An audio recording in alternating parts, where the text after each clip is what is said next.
قرآن topic 1 اللہ کی بخشش بک پڑھ رہے ہیں ہم۔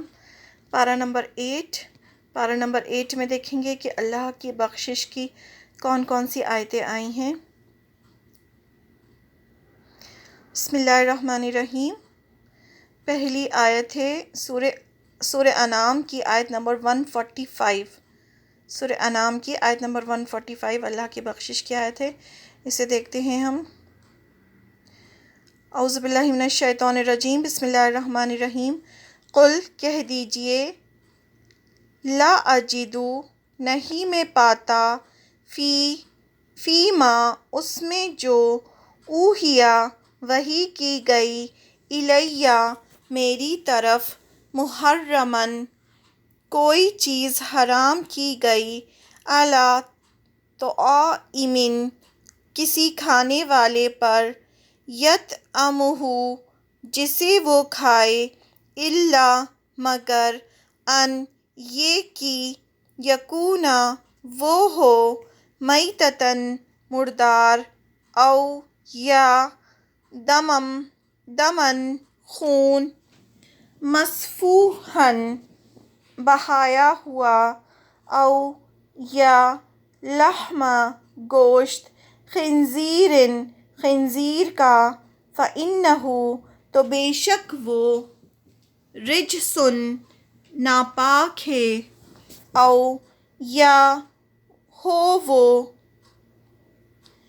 فسقن نافرمانی، اہلن کی پکارا گیا، لغیر اللہ واسطے غیر اللہ کے، بہ جسے، فمن اضطر تو جو کوئی مجبور کیا گیا، غیر نہ باغن سرکشی کرنے والا، ولا اور نہ عادن حد سے بڑھنے والا، فإنَّ تو بے شک، ربک رب آپ کا، غفور الرحیم بہت بخشنے والا، نہایت رحم کرنے والا ہے۔ اے پیغمبر ان سے کہو کہ جو وحی مجھ پر نازل کی گئی ہے، اس میں تو میں کوئی ایسی چیز نہیں پاتا جس کا کھانا کسی کھانے والے کے لیے حرام ہو، الا یہ کہ وہ مردار ہو، یا بہتا ہوا خون ہو، یا سور کا گوشت ہو، کیونکہ وہ ناپاک ہیں، یا جو ایسا گناہ کا جانور ہو جس پر اللہ کے سوا کسی اور کا نام پکارا گیا ہو۔ ہاں جو شخص ان چیزوں میں سے کسی کے کھانے پر انتہائی مجبور ہو گیا، جبکہ وہ نہ لذت حاصل کرنے کی غرض سے ایسا کر رہا ہو اور نہ ضرورت کی حد سے آگے بڑھے، تو بے شک اللہ بہت بخشنے والا، بڑا مہربان ہے۔ اس طرح کی آیت ہم پہلے بھی پڑھ چکے ہیں، یہ پھر ریپیٹ ہوئی ہے آیت۔ تو جب ریپیٹ ہوئی ہے تو اس کا مطلب یہ ہے کہ بہت ہی بار بار اللہ تعالیٰ فرما رہے ہیں کہ یہ چیز حرام ہے، یہ چیز حرام ہے، اس سے بچ جاؤ، اور ساتھ میں ایکسیپشن بھی دے رہے ہیں کہ اگر کوئی بہت ہی انتہائی مجبوری ہے اور اگر کوئی کھا لیتا ہے تو اللہ تعالیٰ بہت بخشنے والے ہیں۔ اے پیغمبر ان سے کہو کہ جو وحی مجھ پر نازل کی گئی ہے، اس میں کوئی ایسی چیز نہیں پاتا جس کے کھانے والے کے لیے حرام ہو۔ یعنی اللہ تعالیٰ نے وحی کے ذریعے سب بتا دیا ہے کہ کیا کیا چیزیں حلال ہیں اور کیا کیا چیزیں حرام ہیں۔ حرام کیا ہے بتا دیا گیا کہ الا وہ کہ مردار ہو۔ جو حلال چیز ہے وہ بھی اگر حرام ہو جاتی ہے، کب، کس صورت میں، جبکہ وہ مردار ہو، مرا ہوا ہو، یا اسی جانور کا بہتا ہوا خون ہو، وہ بھی حرام ہے، یا سور کا گوشت ہو، کیونکہ یہ سب ناپاک ہیں، یا جو ایسا گناہ کا جانور ہو، یعنی ایسا جانور جو حلال جانور ہے لیکن وہ اللہ کے سوا کسی اور نام سے پکارا گیا، یعنی ذبح کسی اور بت کے نام سے یا کسی ولی کے نام سے یا قبر والے کے نام سے ذبح ہو رہا ہے، تو وہ بھی کھانا حرام ہے۔ ہاں جو شخص ان چیزوں میں سے کسی کے کھانے پر انتہائی مجبور ہو، اللہ تعالیٰ تو رحم کرنے والے ہیں نا. یہ بھی بتا دیا کہ اگر کوئی مجبوری میں ایسا کھا لے، نہ تو وہ لذت حاصل کرنا چاہتا ہو اور نہ ہی وہ اپنی ضرورت سے آگے بڑھے، حد کی ضرورت سے آگے بڑھے، یعنی بس اپنی جان بچانے کے لیے اتنا کھا لے کہ وہ زندہ رہے، تو پھر اللہ تعالیٰ بخشنے والا، بہت بخشنے والے، بڑے مہربان ہیں.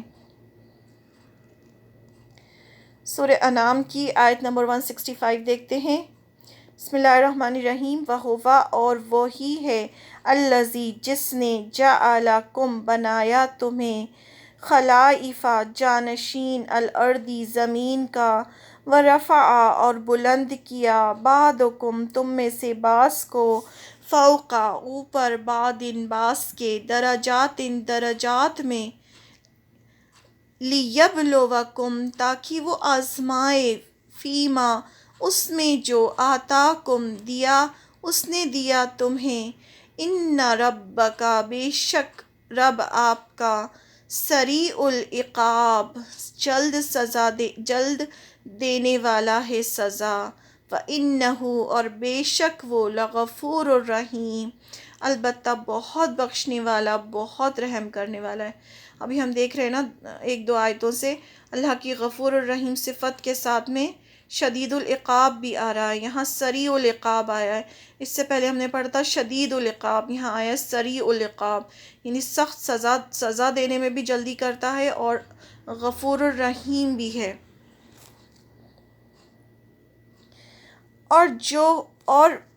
اور وہی ہے جس نے تمہیں زمین میں ایک دوسرے کا جانشین بنایا، اور تم میں سے کچھ لوگوں کو دوسروں سے درجات میں بلندی عطا کی، تاکہ اس نے تمہیں جو نعمتیں دی ہیں ان میں تمہیں آزمائے. یہ حقیقت ہے کہ تمہارا رب جلد سزا دینے والا ہے، اور یہ بھی حقیقت ہے کہ وہ بہت بخشنے والا، بڑا مہربان ہے. تو یہاں بتا دیا گیا کہ سب سے پہلے تو بتا دیا گیا کہ وہی ہے جس نے تمہیں زمین میں ایک دوسرے کا جانشین بنایا.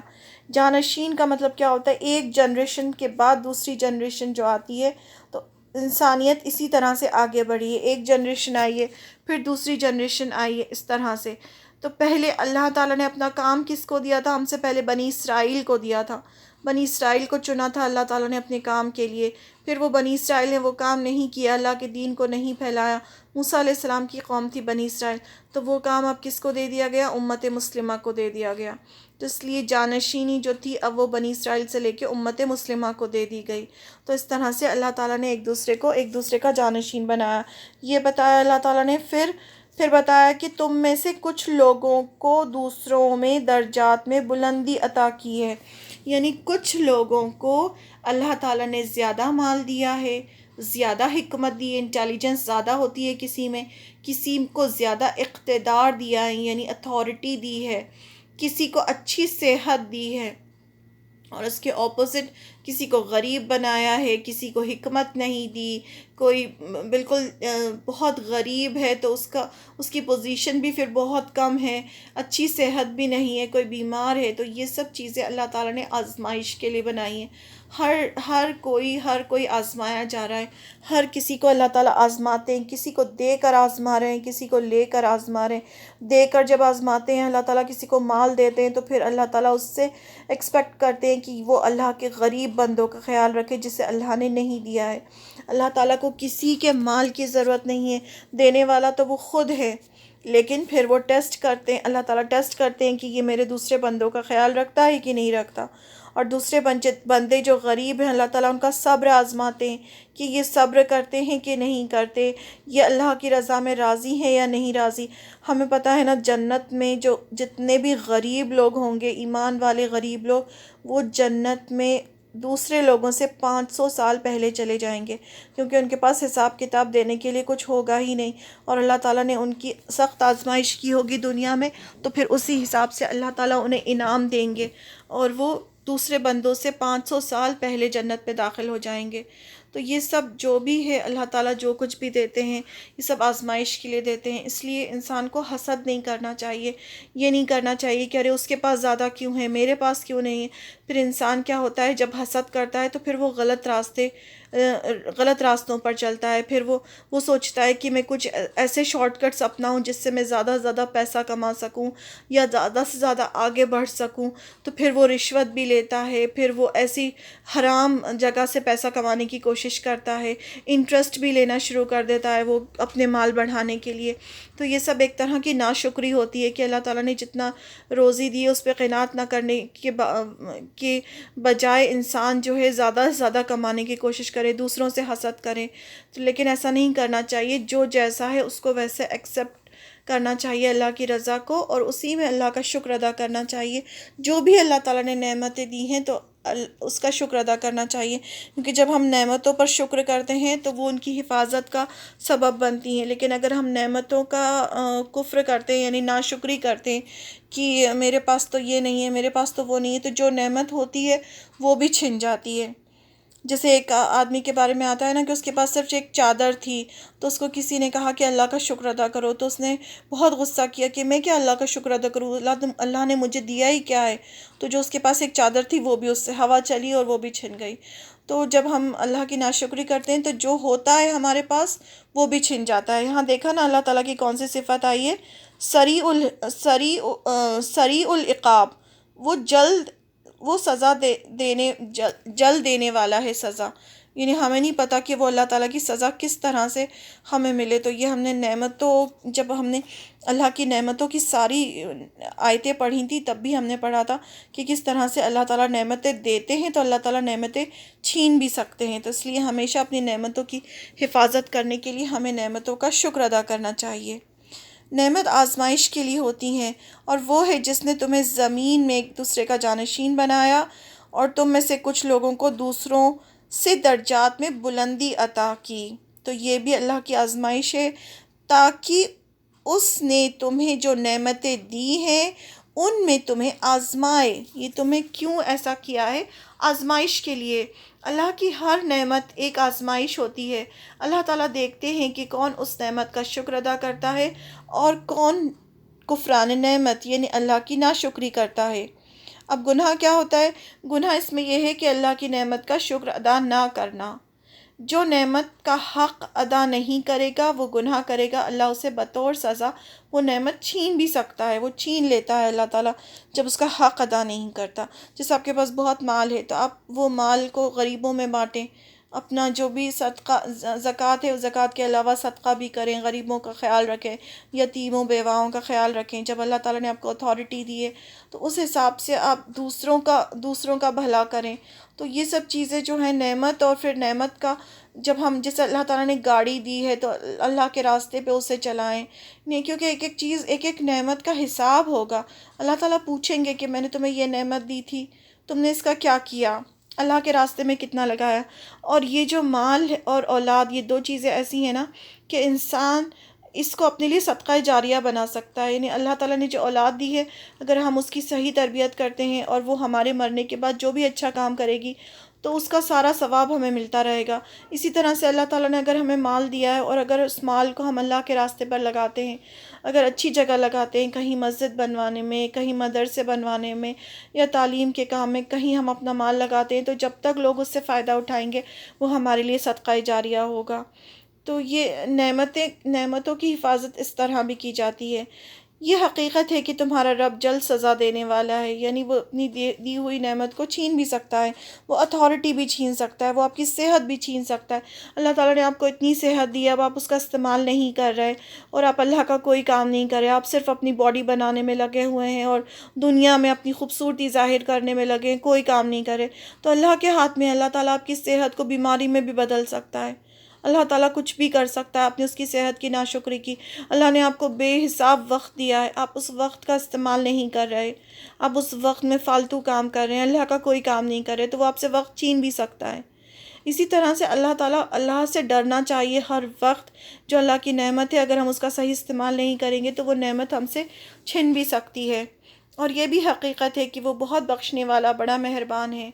لیکن جو نعمت کا شکر ادا نہ کرے، لیکن احساس ہونے پر اللہ سے معافی مانگ لے اور اصلاح کر کے شکر ادا کرنا شروع کر دے، تو اللہ بخشنے والا ہے۔ جو نعمت کا شکر ادا کرتا ہے اس پر اللہ رحم کرتا ہے۔ تو یہ اللہ کی بہت بڑی صفت ہے کہ اللہ تعالیٰ ٹھیک ہے ہمیں سب کچھ بتا رہے ہیں، لیکن ہمیں یہ بھی ہم سے فرما رہے ہیں کہ اگر تم سے کوئی غلطی ہو گئی ہے تو اللہ سے معافی مانگ لو، کیونکہ اللہ تعالیٰ بہت زیادہ بخشنے والے ہیں، بہت رحم بھی کرنے والے ہیں۔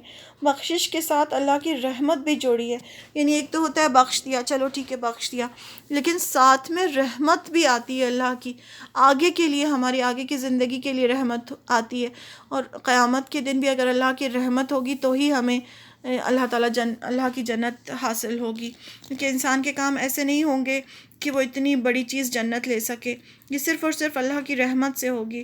تو اللہ تعالیٰ غفور الرحیم ہے، لیکن اس آیت میں یہ بھی آیا ہے کہ سریع العقاب بھی ہے، وہ جلد سزا بھی دیتا ہے۔ تو اس وجہ سے بھی اللہ تعالیٰ سے ڈرنا چاہیے اور ہر نعمت کو اس کا حق دینا چاہیے، اللہ تعالیٰ کی ہر نعمت کا حق ہو، کہ وقت ہے تو اس کا صحیح استعمال ہو، صحت ہے تو صحیح استعمال ہے، پیسہ ہے تو اس کا صحیح استعمال ہے، اولاد ہے تو اس کا صحیح استعمال کریں۔